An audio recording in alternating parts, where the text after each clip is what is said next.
귀한 찬양 감사합니다.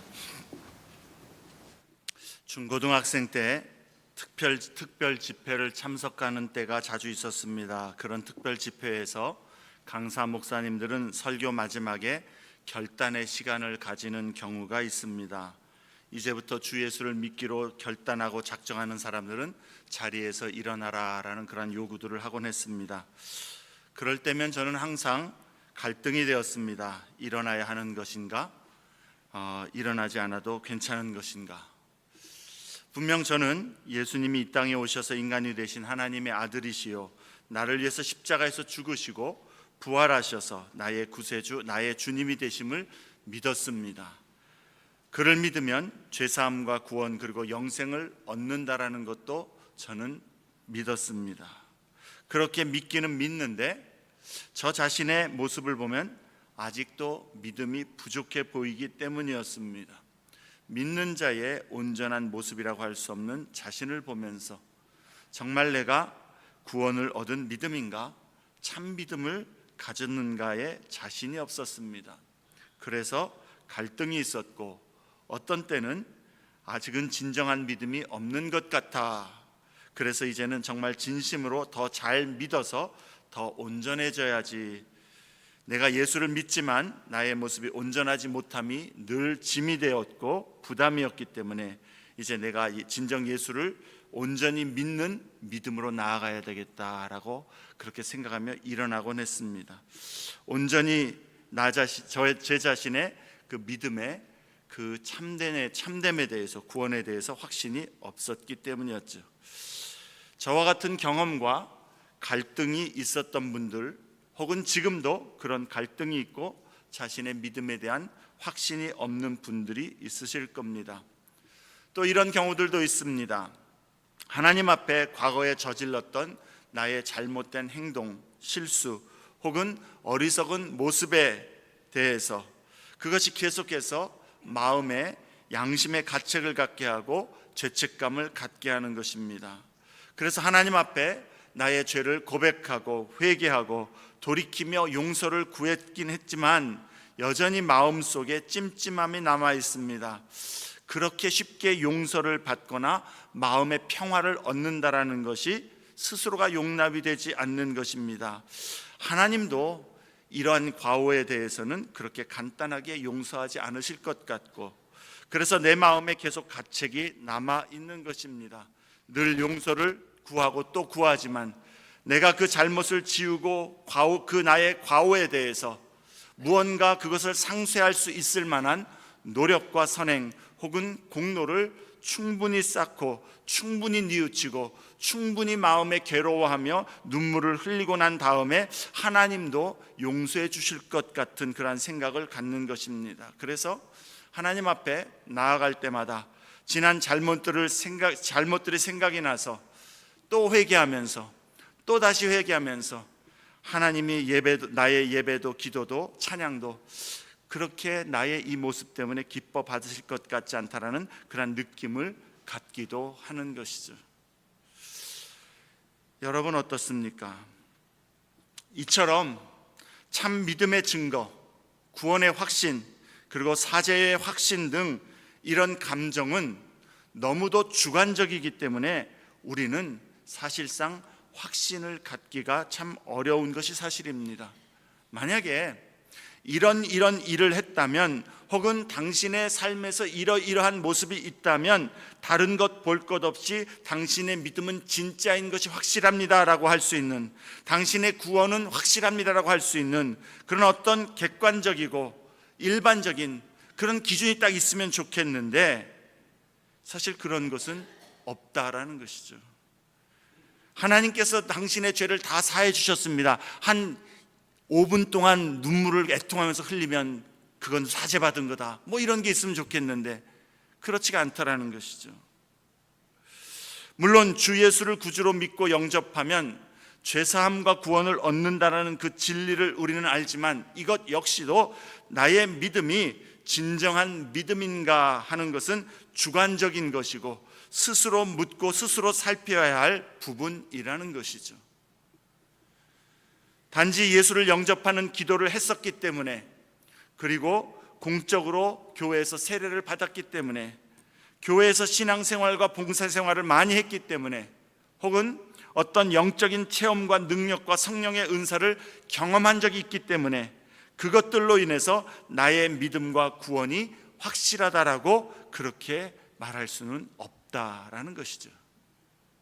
예수님도 단지 우리의 그 고백, 우리의 경험, 우리의 어떤 봉사와 우리 삶에서 나타나는 어떤 능력, 이런 것들이 객관적이고 절대적인 기준이 될 수 없음을 경고하셨다는 것을 우리는 기억해야 되겠습니다. 열매를 맺지 않는 믿음, 하나님의 뜻대로 행하지 않는 삶, 죄 가운데 거하는 삶, 여기서 죄 가운데 거한다는 것은 전혀 죄가 없어야 된다는 것이 아니라 우린 그럴 수 있는 존재가 아니죠.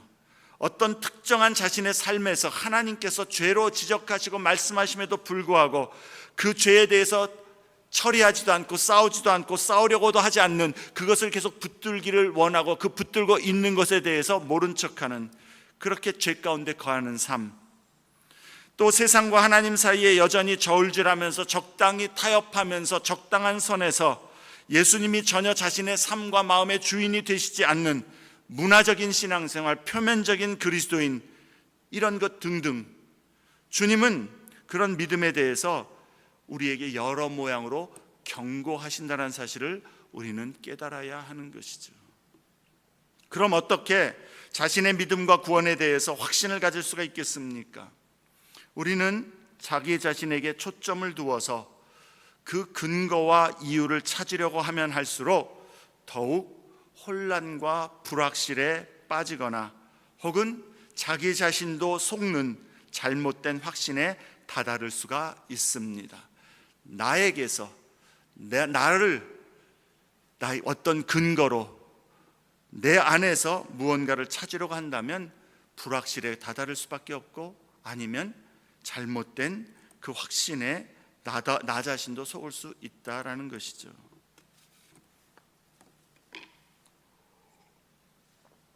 우리는 그 모든 확신의 근거와 이유를 우리 자신에게서가 아닌 언제나 예수 그리스도와 그의 십자가 사역과 은혜에 초점을 두어 그것에 의지하여 우리는 확신을 가지기를 힘써야 합니다. 예수님께 나아가야 합니다. 그리고 주님과 그분의 말씀 앞에 자신을 겸손히 정직하게 드러내놓고 자신을 살펴야 하는 것이죠. 그리고 주 예수 그리스도와 그가 행하신 일들에 대하여 하나님께서 말씀하시고 약속하신 것을 믿고 의지해야 합니다. 하나님이 세상을 이처럼 사랑하사 독생자를 주셨으니 이는 저를 믿는 자마다 멸망하지 않고 영생을 얻게 하려 하심이라.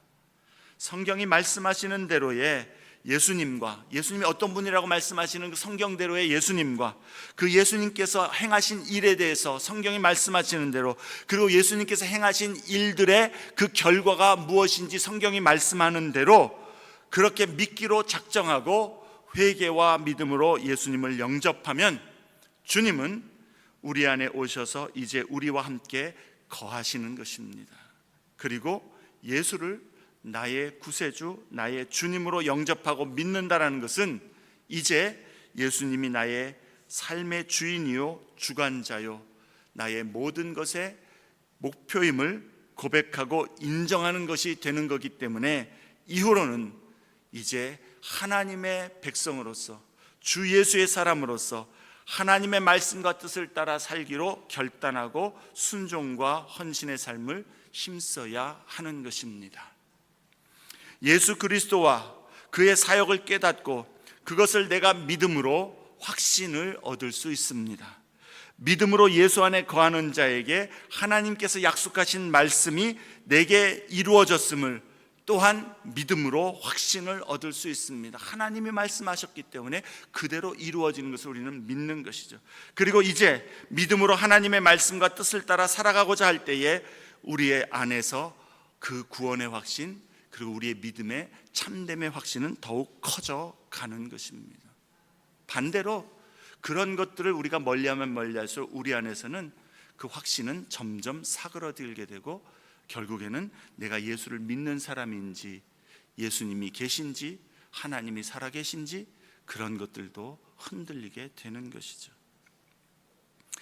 예수 그리스도와 그의 사역에 초점을 두는 것입니다.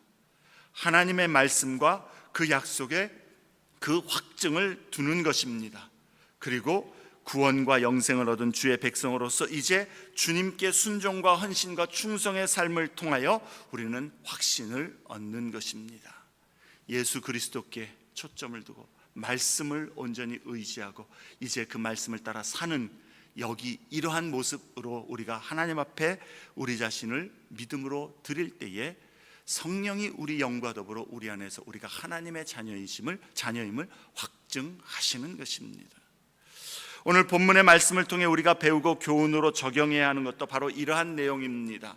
히브리서는 유대인 그리스도인들이 주요 독자라고 그렇게 말했습니다. 당시 유대인 그리스도인들은 믿음 때문에 핍박과 어려움을 당하였고, 그래서 다시 그 믿음을 버리고 그리스도를 믿는 믿음을 버리고 유대교로 돌아가려고 유혹을 받는 사람들이 있었습니다. 히브리서 저자는 말씀을 통해서 그것이 왜 어리석은 일일 뿐만이 아니라 비극적인 일인지를 설명하고 있는 것입니다. 왜냐하면 구약의 모든 제사와 율법 그리고 믿음의 체계는 예수 그리스도의 오심을 준비하고 그것을 가리키는 그림자일 뿐이고 예수 그리스도가 실체이기 때문이라는 것입니다. 그림자를 붙들고 있는 것은 실체를 알기 위함일 뿐입니다. 그런데 실체가 왔음에도 불구하고 실체를 거부하고 여전히 지금까지 믿어오던 그 관성을 따라서 그림자를 붙들고 그것을 의지하고자 한다면 그것은 크나큰 잘못일 뿐만 아니라 영혼의 생명을 놓치는 비극이라는 것이죠. 이것을 위해서 1장부터 9장에서 히브리서 기자는 구약의 믿음 체계와 예수 그리스도의 위대함과 탁월함을 계속해서 비교해 왔습니다. 간단히 요약을 해보면 여러분 기억나실 것 같아요.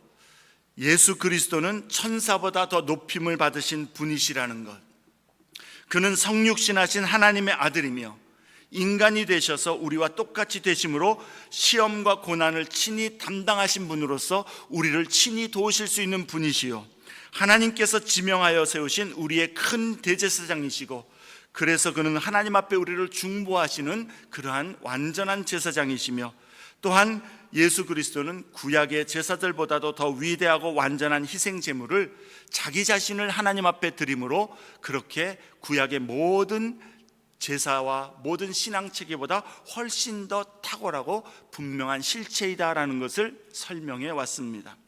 이제 10장 오늘 본문은 지금까지의 이 예수 그리스도의 우월성과 완전성에 관한 논의와 설명의 최고점이 되고 결론이 되는 그러한 말씀이라고 할 수 있습니다. 옛 언약 안에서 율법과 옛 언약 안에서의 율법과 새 언약 안에서의 은혜의 비교, 이것에 대한 결론 부분이라는 것이죠. 먼저 1절부터 4절에서는 율법의 불온전함을 지적합니다. 완전하지 않다라는 것이죠. 율법은 장차 오실 메시아, 구원의 메시아에 대한 그림자이고 참 형상이 아니었습니다. 1절에 구약의 제사와 율법, 성막 등 옛 언약의 신앙 체계의 모든 것은 그리스도를 가리키는 그림자이므로 해마다 늘 드리는 같은 제사로는 나아오는 자들을 언제나 온전하게 할 수 없느니라 그렇게 말씀합니다. 여기서 나아온다라는 것은 하나님께 나아오는 것을 의미하는 것이요, 특히 하나님 앞에 예배하러 나오는 예배자의 모습을 의미하는 것입니다. 예배자로서 온전하게 하나님 앞에 설 수 있도록 하지 못한다라는 것입니다. 이 율법과 제사를 가지고서는, 동물의 제사를 가지고서는 하나님 앞에 죄인이 나아가기에 합당한 모습이 되도록, 적절한 모습이 되도록, 자격 있는 모습이 되도록 하지 못한다라는 의미인 것입니다. 왜 그렇습니까? 2절부터 4절에 이 동물의 희생제사를 가지고서는 하나님 앞에 나아오는 것, 다시 말해서 율법을 지키는 것으로는 죄를 없이 할 수 있는 것이 아니라 오히려 죄를 기억나게 할 뿐이라는 것이죠. 다시 말해서 그 마음의 죄에 대한 용서의 확신과 죄책감으로부터 안식을 주는 일을 하지 못한다라는 것입니다. 설교 초두에 말씀드렸던 것처럼 내 마음 가운데 믿기는 믿는 것 같은데 안식을 주지 못하는 것이, 확신을 주지 못한다는 것이죠. 2절에 다시 죄를 깨닫는 일이 없다라는 것은 양심이 자유함을 얻는 것, 죄사함과 정결함의 안식과 확신을 주는 것을 의미하는데, 옛 제사를 가지고서는 그러한 양심의 정결함, 자유함을, 죄사함의 자유함을 얻게 하지 못한다라는 겁니다.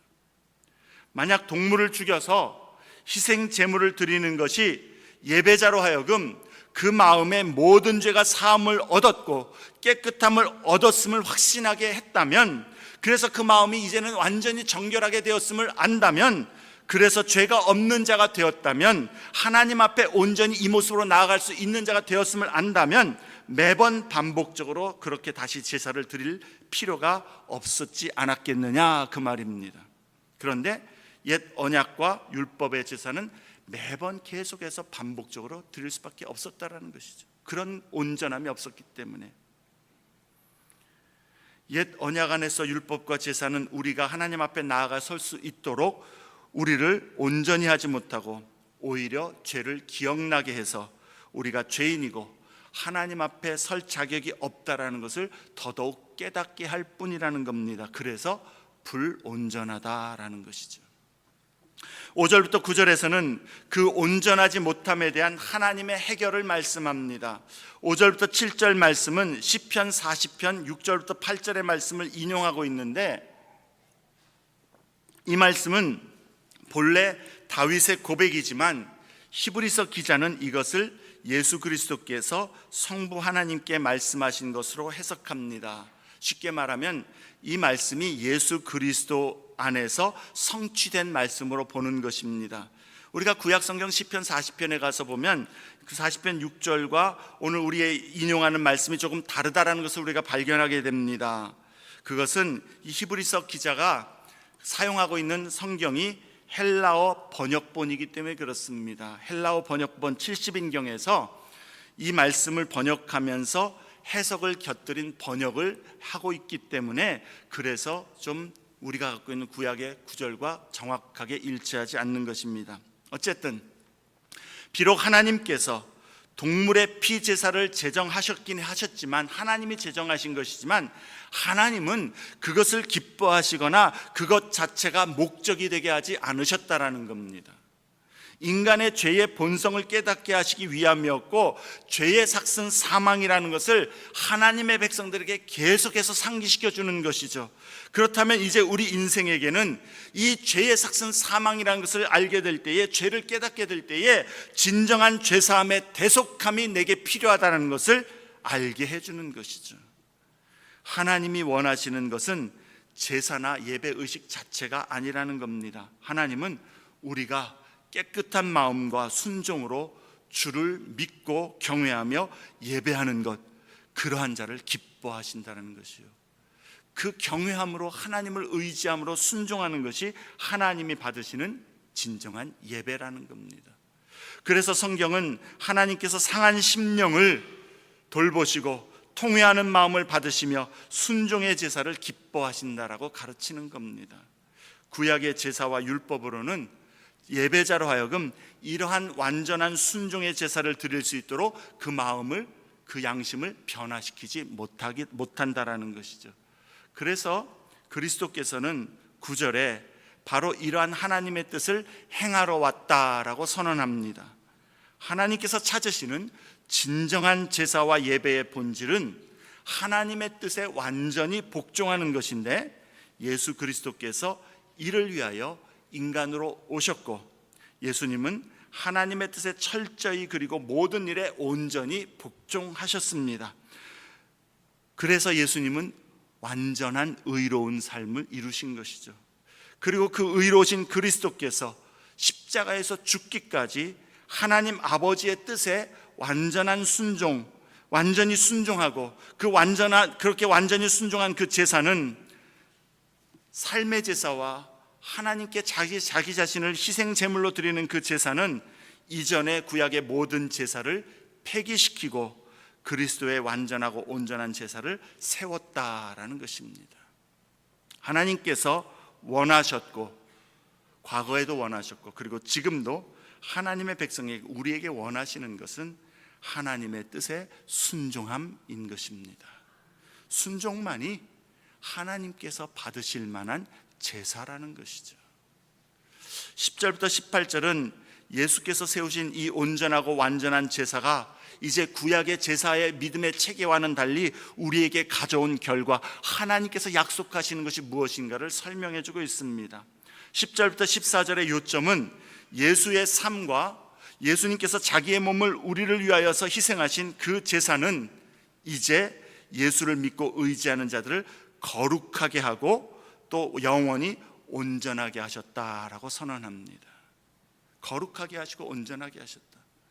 구약의 제사장들은 그 불온전함 때문에 매일 서서 앉아서 쉴 시간이 없다라는 거예요. 매일 서서 같은 제사를 반복적으로 드려야 했지만 예수 그리스도는 자기 몸으로 단 한 번으로 충분하고 단 한 번으로 만족한, 그리고 더 이상 반복할 필요가 없는 희생 제사를 하나님께 드렸고, 그래서 이제 다 완성하시고 하나님 보좌 우편에 앉으셨다라는 것입니다. 우리를 위한 죄를 사하고 죄를 대속하는 구원의 사역을 예수님이 다 마치셨다라는 겁니다.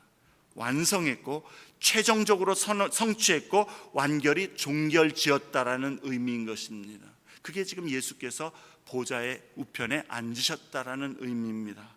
그래서 그리스도는 그의 재림 때에 그의 원수들을 마지막 종속시키는 그때까지 앉아 계실 것입니다.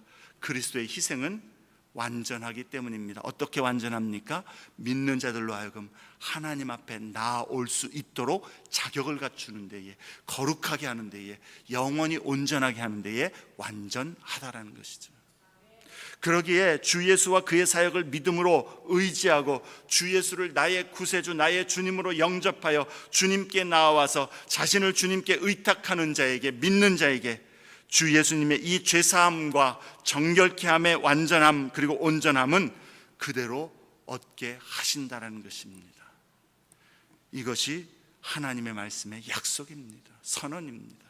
10절에 우리가 거룩함을 얻게 하셨다. 또 14절에 거룩하게 된 자들을 한 번의 제사로 영원히 온전하게 하셨다라는 것은 이제 우리가 믿음으로 예수 그리스도 안에 거하게 되면 우리는 하나님 앞에 나아가기에 합당한 존재가 되었고, 하나님 앞에 서기에 합당하고 적절한 그런 존재요, 충분히 하나님 앞에 어느 때든지 나아가 설 수 있는 존재가 되게 하셨다라는 것입니다. 영원히 그러하다라는 선언인 것이죠. 누구 때문에 그렇습니까? 예수 그리스도의 완전한 희생의 제사 때문에 그렇다는 거예요. 우리는 여기서 온전함, 완전함에 대한 개념을 바로 이해해야 되겠습니다. 우리는 완전, 온전이라는 그러한 단어를 들으면 먼저 어떤 실수나 실패, 잘못, 이런 흠이 없는 것을 떠올리기 마련입니다. 그런데 여기서 말하는 것은 그런 게 아닙니다. 우리가 만약에 완전함, 온전하게 하셨다, 완전하게 하셨다라는 것이 실수가 없고 실패가 없고 잘못이 없고 흠이 없다고 한다면 우리는 그런 존재가 아니니까 우리는 거기에 속한 사람이 될 수가 없는 것이죠. 그런데 여기 성경에서 믿는 우리를 예수 그리스도께서 온전하게 하셨다, 완전하게 하셨다라는 것의 의미는 예수 그리스도께서 우리를 향하여 이루시고자 하신 일을 완성하셨다, 전체적으로 이제 원하는 목표를 다 성취하셨다, 합당하게 다 이루었다라는 그런 의미입니다. 우리에게 그러한 것을 온전히 다 이루어 주셨다라는 의미입니다. 예수 그리스도의 십자가 대속의 희생은 그러므로 믿는 우리를 하나님 앞에 서기에 합당한 성결한 자가 되게 하시고, 믿는 자는 우리가 하나님 앞에 설 때 성결한 자로 서게 하시고 하나님과의 바른 관계로 설 수 있는 온전한 자, 적절한 자로, 그러기에 충분한 자로 우리를 만드셨다라는 선언인 겁니다.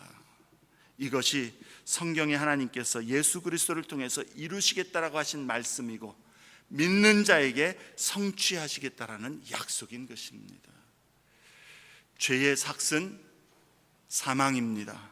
영원한 지옥 형벌입니다.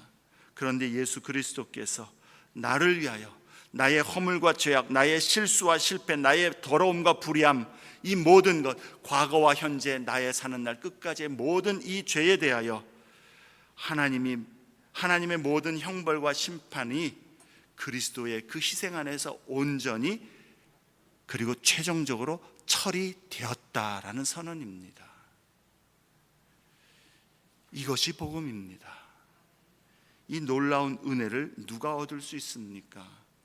우리는 그 놀라운 은혜를 얻을 자격을 우리 스스로 갖출 수도 없고 이룰 수도 없습니다. 우리에게는 그럴 수 있는 어떤 여지도 없습니다. 그런데 이 놀라운 은혜와 복을 주 예수께 나와 자신이 죄인임을 인정하고 자기의 죄와 허물을 자백하며 회개와 믿음으로 예수의 십자가의 그 죽음이 희생이 나를 위한, 나의 죄를 위한, 나를 살리기 위한 그 희생임을 고백하고 믿으면서 이제 예수를 그러기에 나의 구세주요 나의 주님으로 영접하는 자에게 하나님은 값없이 공로 없이 우리에게 주신다 약속하신 것입니다. 이것이 하나님의 말씀이고 약속이요 복음입니다. 그럼 이제 우리는 어떻게 해야 됩니까? 15절부터 18절에서 히브리서 기자는 예레미야 31장의 새 언약의 약속을 인용하여서 믿음으로 예수 그리스도의 새 언약에 이제 참여한 자들의 마음과 믿음의 생활이 무엇인지를 보여줍니다. 첫째는 능력을 주셨다라고 말씀합니다.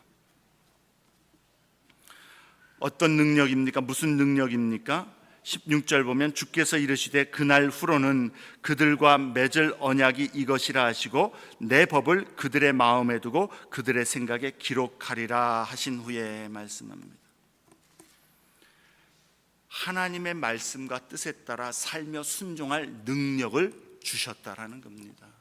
믿는 자에게는 하나님께서 예수 그리스도의 그 새 언약 안에서 우리가 죄를 고백하고 회개하고 주님을 구주로 영접할 때에 하나님께서 우리 마음 가운데 어떤 일을 행하시는가? 이제는 돌판에 새겼던 율법이 아니라 우리 마음판에 하나님의 법을 새기신다라는 겁니다. 우리에게 하나님께서 하나님의 그 생각, 하나님의 뜻을 순종할 그 생각을 우리의 생각에 기록하신다라는 겁니다.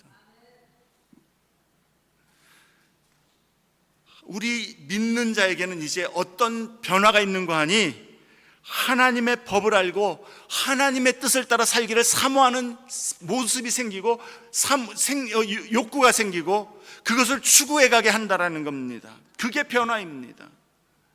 하나님의 뜻대로 이제는 살기를 원하는 마음이 있는 겁니다. 내 뜻대로 내가 원하는 대로 사는 것이 아니라 하나님께서 원하시는 것이 무엇인가, 하나님이 기뻐하시는 것이 무엇인가, 거기에 나의 중심이 있게 된다라는 것이죠.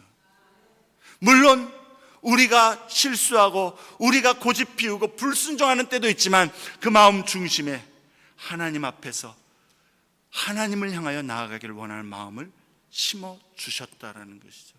그래서 하나님을 순종하기를 원하고 하나님 뜻대로 살기를 원하는 마음이 있게 하신 것입니다. 우리 마음에 하나님의 뜻을 써놓으심으로 이제 새로운 삶이 우리 속에서부터 우리 마음 가운데에, 우리의 삶 가운데에 육신의 행실들, 세상에 속한 것들, 하나님 기뻐하시는 것, 기뻐하시지 않는 것들, 하나님께서 원하시지 않는 삶의 행실들을 죽여나가기 시작하는 것이죠. 그게 능력입니다. 우리 안에 있는 그리스도의 생명이 우리를 살리는 것입니다. 성도의 마땅한 삶은 그러므로 하나님의 말씀과 뜻에 순종하기를 힘쓰는 것입니다. 이것이 주님이 말씀하시는 참 믿음의 열매입니다. 이 열매를 날마다 맺고자 할 때에 우리 안에 주 예수의 구원의 확신은 더욱 커질 수밖에 없는 것이죠. 왜냐하면 이 능력이, 이 사모함이 내 안에서 온 것이 아니면 우리는 알 수 있기 때문입니다. 우리 안에 주 예수의 그 구원의 확신은 더욱더 커져가고 우리는 주님을 향해서 더욱더 순종하며 그 주님을 기쁘시게 하는 삶을 살아가기를 힘쓰고 싸워나가는 것이죠. 그러나 우리에게 그러한 순종함이 없다면, 그러한 사모함이 없다면 내 마음 중심에 참으로 하나님이 계신다, 예수가 이렇게 해서 구원을 이루셨다는 것을 동의하고 지식적으로만 알고, 그러나 여전히 내가 내 삶의 주인이고 하나님의 말씀과 뜻을 따라 살고자 하는 욕구도 사모함도 순종하고자 하는 그러한 어떤 하나님의 말씀에 비추어서 그렇게 나 자신을 드리고자 하는 노력이 없다면, 여전히 내가 원하고 인정하고 내가 좋게 여기는 그것만 하나님의 말씀으로 듣고 다른 모든 말씀들에 대해서 아무리 하나님의 말씀이 뭐라고 내 마음을 치고 내 마음을 찢고 내 마음에 양심의 가책을 줘도 그것에 순종할 마음도 없고 따를 마음이 없다면 둘 중에 하나겠죠. 여러분의 영이 병들었거나 아니면 그 믿음이 참 믿음이 아니거나 여러분이 여러분 자신을 속이고 있을 수 있습니다. 나는 어떤 믿음의 사람입니까? 내 안에 순종의 사모함이 있습니까? 하나님의 말씀 앞에 날마다 떨며 그 말씀 앞에 나를 비추어 주님을 섬기기를 힘쓰는 믿음의 모습입니까? 자신의 마음과 삶에 이런 사모함이 없다면 돌이켜야 합니다. 회개해야 합니다. 유대교 그리스도인들이 다시 유대교로 돌아가는 것만큼이나 우리가 어리석고 비극적인 것은 예수를 알고 설교를 듣고 믿음 생활을 한다고 했는데 여전히 주 예수가 나의 주인이 되지 아니하고 내 마음과 내 뜻대로 살고 있는 것, 그것이 더 비극일 것입니다. 표면적인 믿음 혹시 아닙니까? 문화적인 믿음은 아닙니까? 그래서 순종과 하나님을 사랑함이 없는 믿음이라면 그것은 성경에 말씀하는 참 믿음, 열매 맺는 믿음이 아닙니다. 돌아서야 합니다. 회개해야 합니다.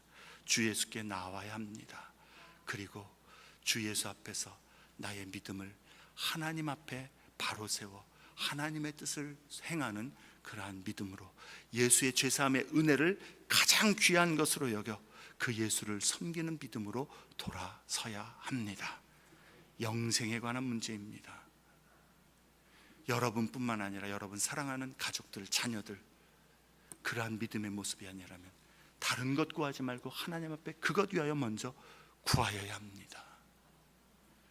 혹시 믿음은 있지만 첫사랑이 식은 것이라면, 병들었다면 그것도 회개해야 합니다. 첫사랑을 회복해야 합니다. 주님 앞에 주님이 기뻐하시는, 주님이 우리에게 요구하시는 주님의 뜻대로 행하는 그런 믿음으로 순종하여 돌이켜야 합니다. 그럴 때에 우리는 이 생명의 은혜를 기뻐하며 만끽하며 또한 확신할 수 있습니다. 두 번째는 사죄의 확신입니다. 17절부터 18절 말씀입니다. 17절부터 18절 말씀에 보면 하나님께서는 그들의 죄와 즉 예수 그리스도 안에 믿음으로 있는 자들의 죄와 그들의 불법을 내가 다시 기억하지 아니하리라 말씀하십니다. 이것들을 사하셨은즉 다시 죄를 위하여 제사 드릴 것이 없느니라 말씀합니다.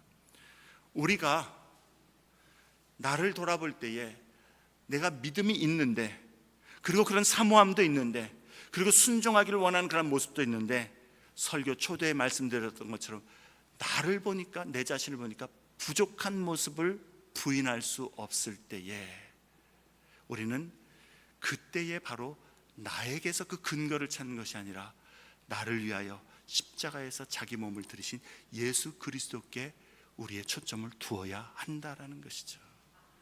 예수 안에 우리가 믿음으로 거하고 예수께 우리의 모든 죄를 고하고 주님을 의지할 때에 성경은 우리의 모든 죄가 사하여졌다 선언하고 있다는 것입니다. 나는 부족하지만, 내 모습을 보면 참 믿음이 아닌 것 같지만, 그러나 내가 예수를 믿고 예수께 더 나아가기를 원하는 그 모습 속에서 내 마음에 나는 정말 진정 예수를 믿는데, 그런데 나 자신의 모습에 부족함을 볼 때에 예수께서 행하신 사역, 그의 삶을 보라는 겁니다. 그리고 성경은 분명히 예수 안에 있는 자를 하나님은 거룩하게 하셨다, 영원히 온전하게 하셨다 선언하고 있는 것이죠. 그렇기 때문에 우리는 우리의 부족함을 주님 앞에 또한 회개하면서 돌이키면서 다시 일어나, 주님 그러기에 나는 예수 그리스도가 늘 필요합니다. 예수 아니면 나는 하나님 앞에 설 수가 없습니다. 그런데 나의 이 부족함과 온전하지 못함임에도 불구하고 예수님 때문에, 예수께서 나를 위하여 십자가에서 죽으셨기 때문에, 모든 죄를 담당하셨기 때문에 오늘도 예수 의지하여 하나님 앞에 나아갑니다. 우리가 나아갈 때 하나님은 우리를 온전한 자로 받아주심을 예수 의지하여 우리는 확신할 수 있는 것입니다. 또한 죄책감 때문에 아무리 회개했어도 그것이 없어지지 않은 것 같고 아직도 부족한 것 같다면, 우리는 예수님의 선언하신 이 사역의 완전함, 최종적이고 다 완성되었고 다 치루었고 다 주님께서 처리하였다는 사실을 믿음으로 받아들여야 하는 것입니다. 그렇다고 해서 죄의 의식을 전혀 느끼지 않아도 된다는 의미가 아닙니다. 이제 예수 안에 있으면 우리는 죄의식도 느끼지 않아야 되고 죄책감도 갖지 말아야 되고, 우리는 이제 죄를 짓는 존재도 아니다라고 하는 것은 그게 소위 말하는 구원파입니다. 이단입니다. 우리는 주님 앞에서 죄의식을 가져야 마땅합니다. 잘못했으면, 죄를 지었으면 죄의식을 가져야 합니다. 그러나 그 죄의식을 주님 앞에 내려놓는 것이요, 우리가 죄의 의식이 없이 깨끗해졌다는 것은 하나님 앞에서 이제는 우리가 예수로 말미암아 우리의 이 부족한 모습으로, 죄된 모습으로 나아갈지라도 예수님이 온전하게 하셨기 때문에 하나님 앞에 서게 된다라는 그 의미를 말하는 것입니다.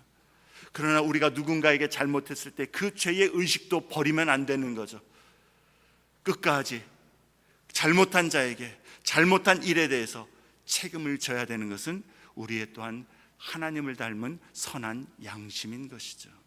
여기서 우리가 죄책감을 벗어버리라는 것은 하나님 앞에서 우리가 이런 큰 잘못을 저질렀을지라도 하나님 앞에 회개함으로 나와 그 예수의 십자가 은혜로 나의 모든 죄가 사하여졌음을 우리가 고백할 때에 하나님은 우리의 죄를 다 사하시고 기억도 하시지 않으시겠다라는 겁니다. 하나님이 잊어버린다는 게 아니라 다시 그거 갖고 거론하지 않겠다라는 겁니다. 결제 끝났고 최종적으로 이거 다 치루어졌고 다 처리되었다, 더 이상 들춰볼 필요 없다라는 것이죠.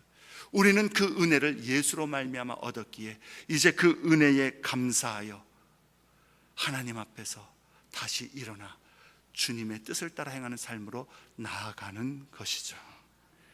예수 그리스도로 말미암아 우리는 부족하고 우리는 여전히 죄의 모습이 있지만, 예수님의 단 한 번의 영원히 충분하고 확실한 이 죄사함의 그 희생으로 말미암아 믿는 우리는 하나님 앞에 나아가기 합당한 영원히 온전한 자가 되었고 거룩한 자가 되었기에, 주님은 그래서 우리에게 긍휼하심을 얻고 때를 따라 돕는 은혜를 얻기 위하여 하나님의 보좌로 담대히 나아오라 초청하시는 것입니다.